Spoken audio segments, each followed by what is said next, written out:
Very good morning students, welcome to today's online class. हमने previous lecture में SHM के बारे में डिस्कस किया था। Let us see one example which relates from the concept of SHM. SHM से related एक न्यूमेरिकल देख लेते हैं। Body oscillates with SHM according to equation x t is equal to 5 cos 2 pi t plus pi by 2। ये है displacement equation of SHM. इस equation या इस डिस्प्लेसमेंट इक्वेशन के थ्रू एक बॉडी क्या कर रहा है, ऑसिलेट कर रहा है, एसएचएम कर रहा है। Now where t is in second and x is in metre. यहाँ पर जो एक्स है ये मीटर में है और यहाँ पर जो t is given time, t is in second. We have to calculate displacement at t is equal to 0, time period and initial velocity. First is displacement at x is t is equal to 0 means t is equal to 0 समय पर उसका displacement कितना होगा. Second, time period, and third one is to find out initial velocity. We can say v at t is equal to 0 time पर. So we have to calculate these three displacement, time period and initial velocity. So हमारे पास जो standard equation था, equation of displacement in SHM, वो कौन से form में था. X t is equal to A cos omega t plus phi naught, where A is amplitude या मैक्सिमम डिस्प्लेसमेंट जिसको बोल सकते हैं. Omega is the angular frequency and t is time, phi naught is initial phase. This is initial face.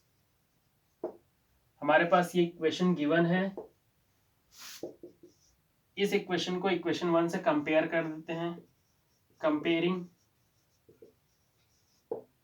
यहाँ पर हमारे पास equation is given 5 cos 2 pi t plus pi by 2, sorry pi by 4. So from here omega की value यहाँ से हमको क्या मिल रहा है. Omega is equal to 2 pi because omega t, this is from this equation. हम इसको कंपेयर करते हैं वहां से, तो omega is equal to 2 pi and we know that omega is equal to 2 pi by T. हमने इक्वेशन में हमने फाइंड आउट किया है. तो पहले हमको डिस्प्लेसमेंट निकालना है.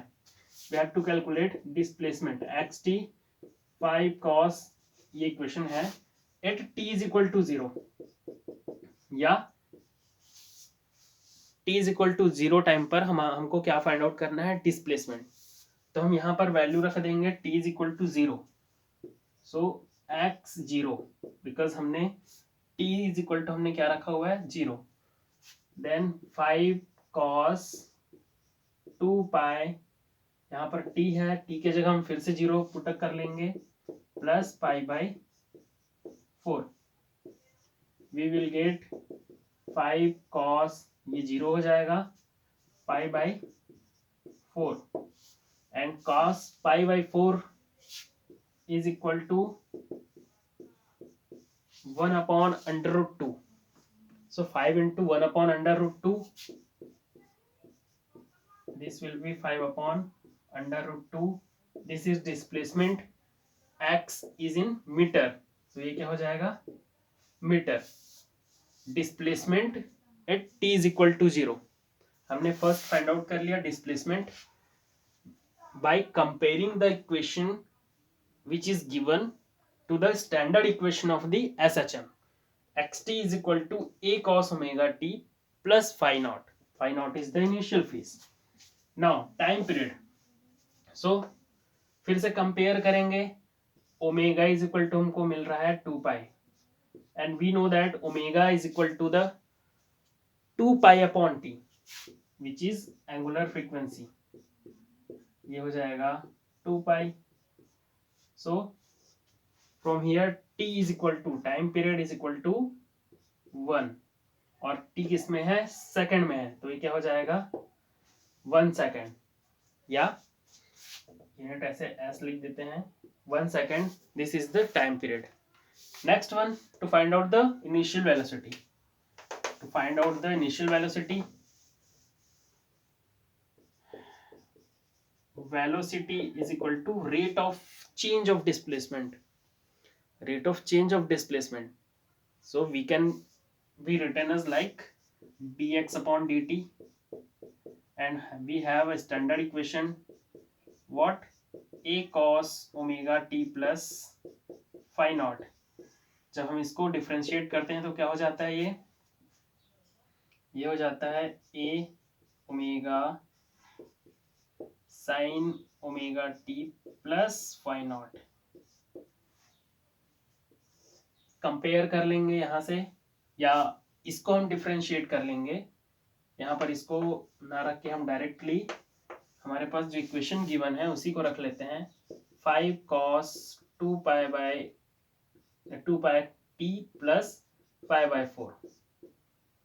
इसका डिफरेंशिएशन करेंगे, we will get 5 into 2 pi sin 2 pi t plus pi/2, we will get this much. Now initial velocity means t is equal to 0 time पर वेलोसिटी कितना होगा, we have to find out। तो वही करेंगे हम, t is equal to 0 पर हम इसका डिफरेंशिएशन किए हैं, उसको वहां पर हम t is equal to 0 ले लेते हैं, v वेलोसिटी को हम रिप्रेजेंट कर देते हैं vt से, v0 t is equal to 0 time पर 5 into 2 pi sin 2 pi 0 plus pi/4, v0 is equal to 10 pi into sin pi/4, we will get 10 pi into 1 upon under root 2, we will get how much, under root 2, 10 pi upon under root 2, and this is velocity, and unit of velocity is meter per second. So this is the one numerical problem related to the SHM, yeah, concept of SHM. Now let us see next concept, oscillation due to spring। जब हम किसी spring में मास को जब hang करते हैं, मास को एक मान लो ये स्प्रिंग है, और स्प्रिंग के एक साइड को हम कहीं पर हुक कर देंगे या फिक्स्ड कर देंगे, और सेकंड साइड में हम कोई मास को हम क्या करेंगे, उस पर लटकाएंगे, हैंग करेंगे।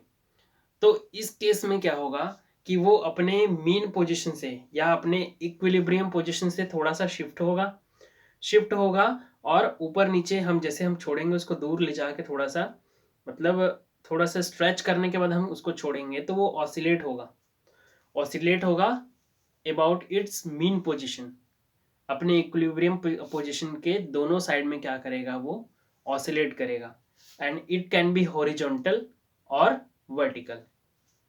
या तो हम स्प्रिंग को हम इस तरीके से रख के एक साइड को फिक्स करके, फॉर एग्जांपल हॉरिजॉन्टल लेंगे तो क्या होगा, ये स्प्रिंग हो गया, यहाँ पर एक मास को हम कनेक्ट करेंगे, small m, this will be the mass of the body, और हम थोड़ा सा इसको जब स्ट्रेच करेंगे,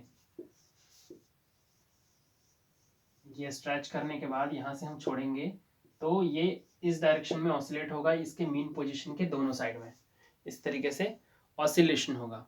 तो ये जो ऑसिलेशन होता है, दिस इज SHM। और इसी स्प्रिंग में जब हम मास या लोड हम जब फिक्स करते हैं तो उसमें ऑसिलेशन होता है, तो उसका टाइम पीरियड क्या होता है, ये हमको फाइंड आउट करना है। This can be horizontal and also vertical. Vertical में कैसे होगा, वर्टिकल में हमने ये स्प्रिंग में एक मास मान लेते हैं, हमने स्प्रिंग पर भी कुछ मास कनेक्ट नहीं किया हुआ है।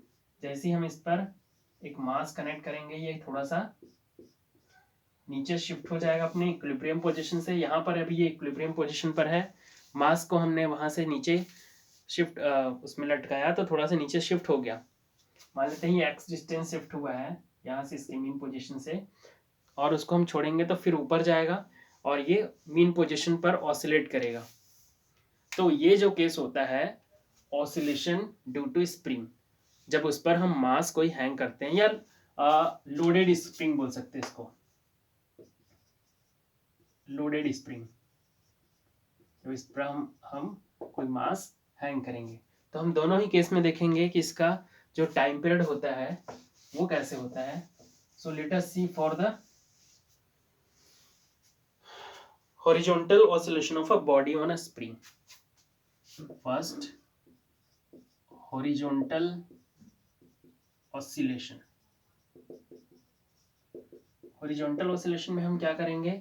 horizontal oscillation में हम स्प्रिंग को इस तरीके से हम साइड से कनेक्ट किए हुए हैं और इसमें मास अब क्या कर दिए हैं, फिक्स कर दिए हैं, और मास को हम थोड़ा सा आगे शिफ्ट करेंगे, उसका छोड़ेंगे तो ये ऑसिलेट करेगा। लेट अस सी, इसी का एग्जांपल हम एक डायग्राम के थ्रू बना देते हैं। ये हो जाएगा एम, हमने यहाँ पर इतना शिफ्ट किया, एक्स डिस्टेंस शिफ्ट किया, तो यहाँ पर जो फोर्स एक्ट होगा that is known as restoring force. और वो रिस्टोरिंग फोर्स किसके द्वारा एक्ट होगा? Due to the spring. Spring अपने मीन पोजीशन पर फिर से वापस आना चाहेगा और इसलिए उस मास पर क्या करेगा, वो रिस्टोरिंग फोर्स एक्ट करेगा। और हमने पढ़ा है कि what is restoring force. So restoring force is directly proportional to the displacement from its mean position. SHM में हमने देखा था कि मीन पोजीशन से जितना ज्यादा शिफ्ट होता है वो रिस्टोरिंग फोर्स डायरेक्टली प्रोपोर्शनल होता है उसके डिस्प्लेसमेंट के। सो फ्रॉम हियर हमने कंसिडर क्या किया है, अ स्प्रिंग हैविंग स्प्रिंग कांस्टेंट के, स्प्रिंग कांस्टेंट के, मास एम को हमने उस पर, या इसको लोड भी बोल सकते हैं, इसमें हमने एक किनारे में या एक एंड में हमने क्या किया, उसको फिक्स किया हुआ है, और थोड़ा सा शिफ्ट करने के बाद उसको छोड़ते हैं तो ये ऑसिलेट करता है। और वही ऑसिलेशन एसएचएम होता है, simple harmonic motion. F is directly proportional to x, अगर ये एक्स डिस्प्लेसमेंट कर रहा है और यहां तक फिर से आएगा, इस डायरेक्शन में भी एक्स शिफ्ट होगा, तो F is directly proportional to x, और इसको हम इज इक्वल टू लेते हैं minus k x, where k is force constant या spring constant of the spring. हर स्प्रिंग का स्प्रिंग कांस्टेंट डिफरेंट डिफरेंट होता है। सभी स्प्रिंग किसी मास पर restoring force different different value में लगाते हैं। So k is spring constant, या we can say force per unit displacement.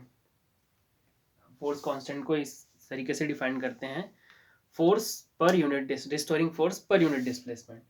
तो यहां से हम देखेंगे कि F is equal to minus k x, minus sine indicates the force acting in direction opposite to the displacement. Displacement जिस direction में हो रहा है, मान लेते हैं ये मीन पोजीशन हो गया, मीन पोजीशन से हम इस तरफ शिफ्ट करा रहे हैं या डिस्प्लेसमेंट उधर हो रहा है, तो रिस्टोरिंग फोर्स के जस्ट अपोजिट हो रहा है।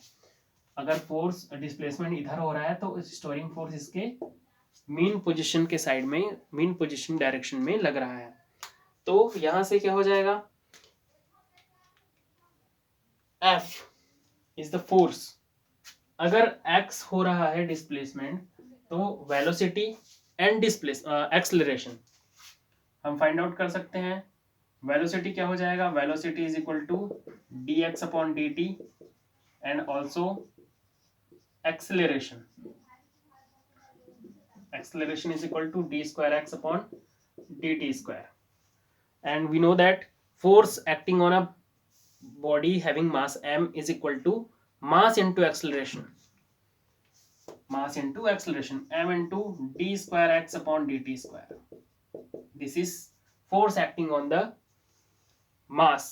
ये मास जो हमने उस बॉडी स्प्रिंग के साथ में हमने क्या लगाया हुआ है उस पर फोर्स जितना लगेगा that is m into d square x upon d t square is equal to minus k x which is equal to minus k x, जो कि उस पर रिस्टोरिंग फोर्स एक्ट हो रहा है at the point of equilibrium.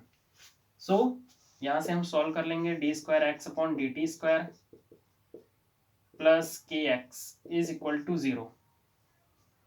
This is equation. और यहां से हम फाइंड आउट कर लेंगे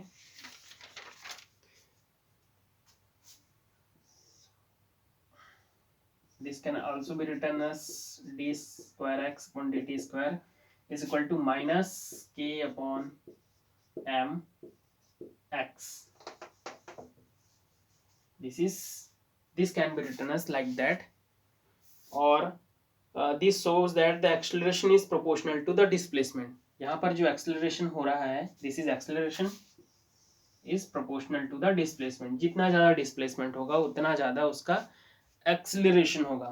और टाइम पीरियड के बारे में हमने फॉर्मूला डिराइव किया था T is equal to 2 bye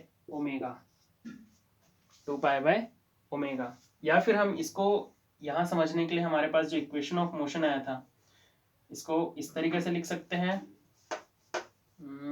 D square x plus k upon m x is equal to 0।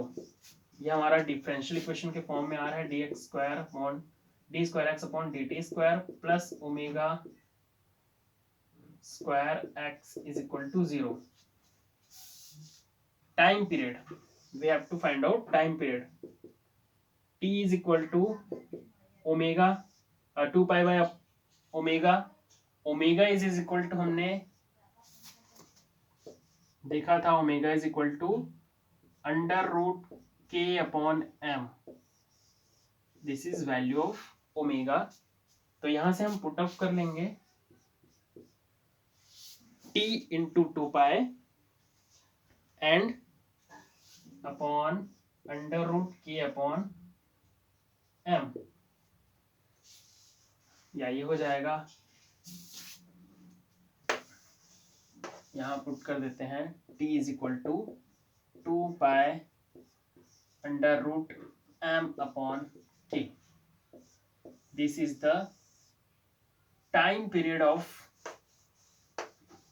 Oscillation due to loaded spring. जब हम स्प्रिंग को हॉरिजॉन्टली क्या करते हैं, फिक्स करते हैं और उस पर एक लोड जिसका मास कितना है m उस पर कनेक्ट करते हैं।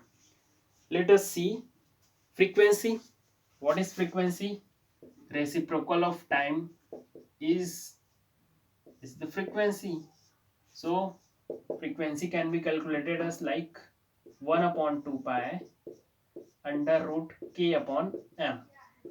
This is frequency of oscillation. This is frequency of oscillation in case of spring connected horizontally with a mass small m.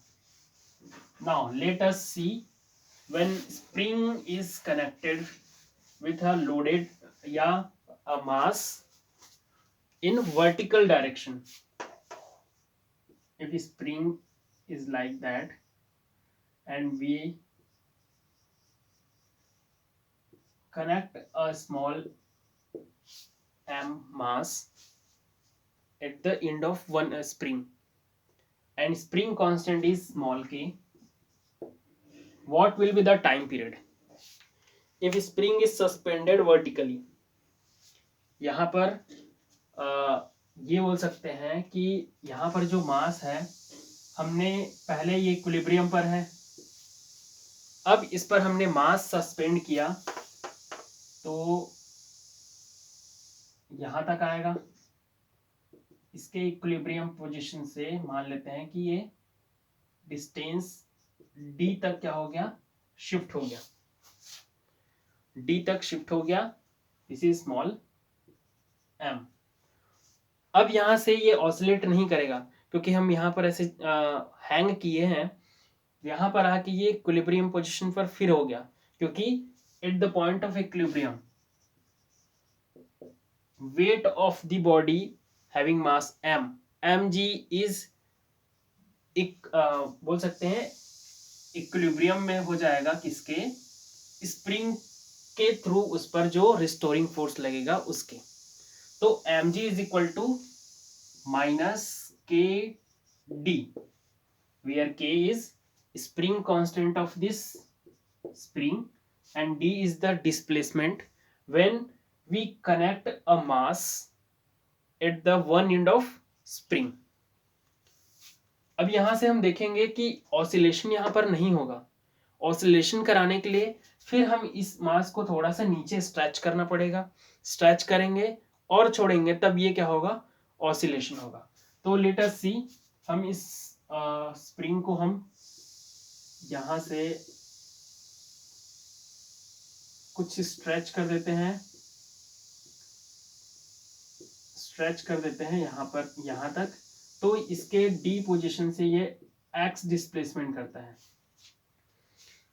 और ये एक्स डिस्प्लेसमेंट करेगा तो टोटल डिस्प्लेसमेंट कितना हो गया, डी प्लस एक्स। लेकिन इसके मीन पोजीशन से जो डिस्प्लेसमेंट हुआ है वो कितना हो जाएगा, डी से ओनली एक्स। तो रिस्टोरिंग फोर्स या टोटल फोर्स या बोल सकते हैं कि रिजल्टेंट फोर्स उस पर जो लग रहा है F is equal to m g downward direction में, एम जी डाउनवर्ड डायरेक्शन में due to the weight of the body and restoring force due to displacement D and X इसके जस्ट अपोजिट डायरेक्शन में लग रहा है। तो ये क्या हो जाएगा, minus k x plus D. यहां पर डिस्प्लेसमेंट डी के कारण भी लग रहा है और एक्स के कारण उस स्प्रिंग के द्वारा restoring force opposite to the direction of gravitational force के लग रहा है। तो यहां से हम इसको क्या करेंगे, total force is equal to हमको यहां मिल रहा है और m g is equal to हमने यहां पर लिखा हुआ है m g is equal to minus k d. तो एफ इज इक्वल टू क्या हो जाएगा, minus k d because m g is equal to minus k d minus k x minus k d cancel out, F is equal to minus k x जो कि independent of gravitational force.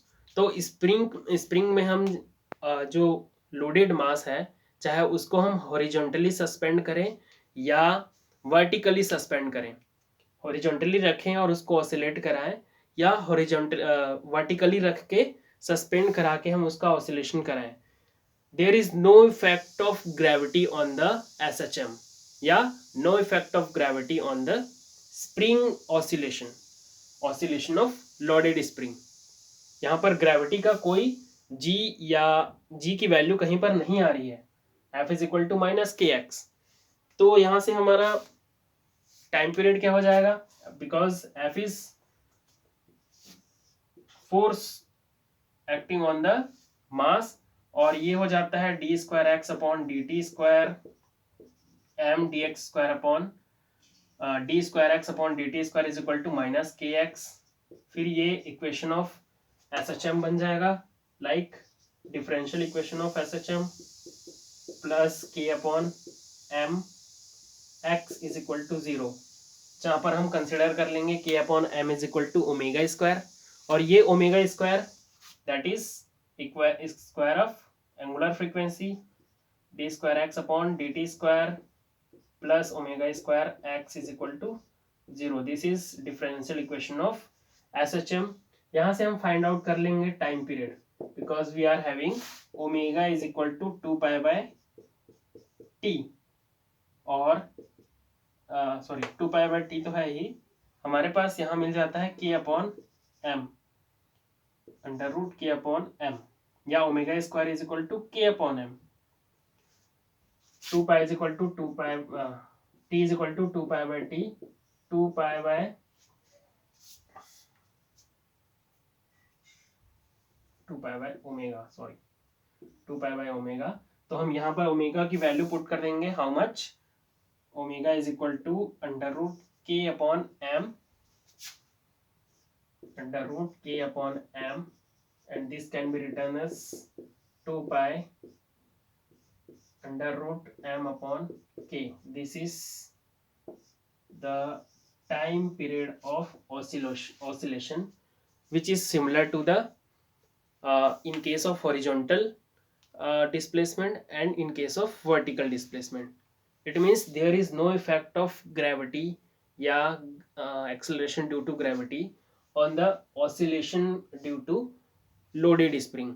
Spring में हम कोई load fix कर देते हैं तो there is no effect of gravity on the SHM और स्प्रिंग या we can say simple harmonic oscillation में, सिंपल हार्मोनिक मोशन में ग्रेविटी का effect in case of vertical oscillation में भी नहीं होता है. Let us see one example related to the spring.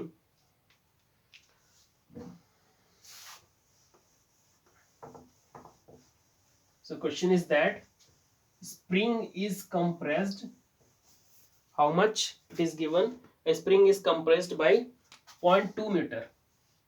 A spring is compressed 0.2 meter and develops a restoring force of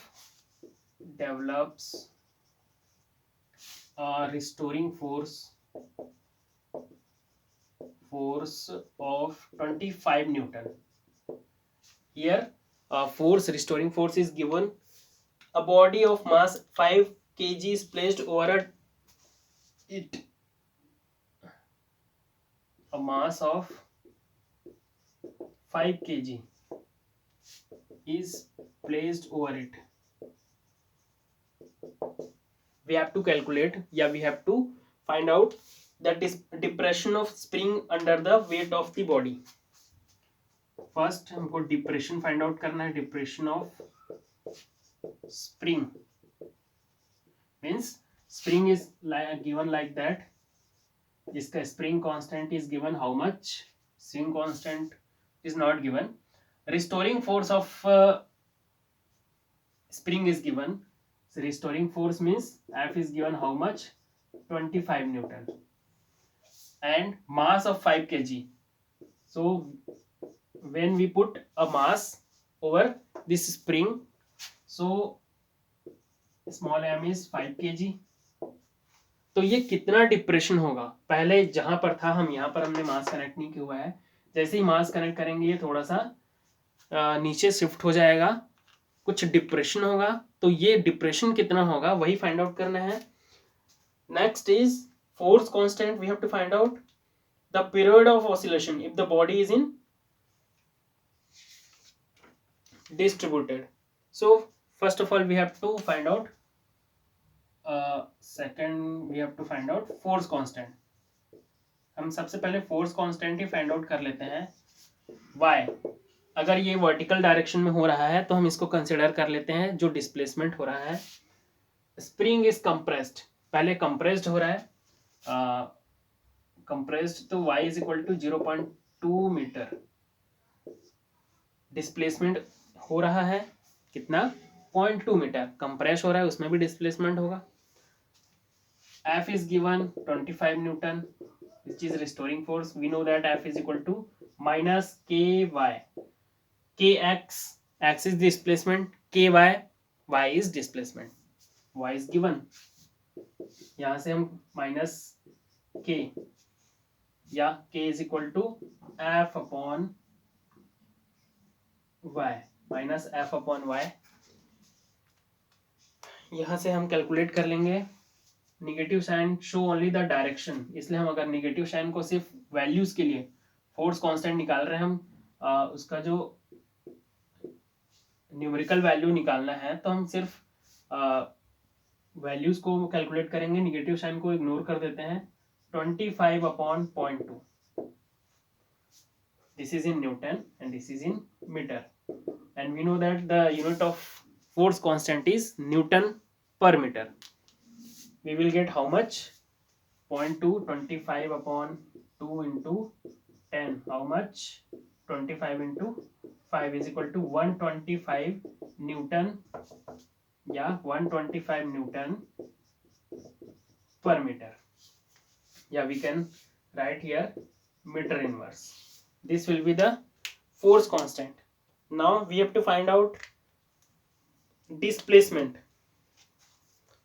हमने यहाँ पर फोर्स कांस्टेंट निकाल लिया. अब अगर उस पर मास हैंग करते हैं, where mass of the body is 5 kg, तो वो कितना डिप्रेशन होगा या कितना वो हैंग करेगा. यहाँ पर displacement is how much, we have to calculate displacement या डिप्रेशन बोल सकते हैं इसको. हम y से रिप्रेजेंट कर रहे हैं. We have to find out F is given 25 Newton. Sorry, y we have to find out y, and what is given here?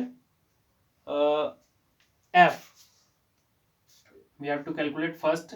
If 5 kg, यहाँ पर हमने मास कितना लगाया हुआ है 5 kg, और यहाँ पर जो वेट होगा उसका बॉडी का, वो कितना हो जाएगा m into g. This will be 5 into 10, where g is equal to, हम ले रहे हैं 9.8 होता है, उसको हम अप्रॉक्स ले रहे हैं 10 metre per second square. 10 metre per second square, how much? 5 into 10 is equal to 10 newton. क्योंकि ये ऐसा यूनिट में है, मीटर में है. This is in also in standard unit, metre per second square, इसलिए 50 newton weight of the body, weight of the 5 kg body. तो weight of body m is equal to 5 is equal to 5 into 10, 50 Newton. So this is the restoring force acting on the body at the point of equilibrium. तो यहाँ से हमारा y displacement कितना हो जाएगा? y is equal to f upon k, where we have calculated value of k, how much? k is equal to, हमने 125 newton metre inverse find out किया था. 50 upon 125, 50 upon 125, how much? This will give 25 2 and 25 5 ja 2 by 5. What is displacement? So it is in meter, 2 by 5. Now next one, we have to find out time period. So for time period capital T is equal to 2 pi under root k upon m, sorry, m upon k. T is equal to 2 pi into under root, what is m? 5, and k is 125. We will get how much? We will get 2 pi. इसको हम यहाँ put कर लेते, यहाँ लिख देते हैं. T is equal to 2 pi into 5 upon 125, 1 upon 25 हो जाएगा. 5 1 जा 5, 25 जा 125. 2 pi into 1 upon under root 5. How much we will get? T is equal to 2 pi into 1 upon under root 5, ये हो जाएगा 1 upon under root 5. Time period second. The unit of time period is second. So this is the time period of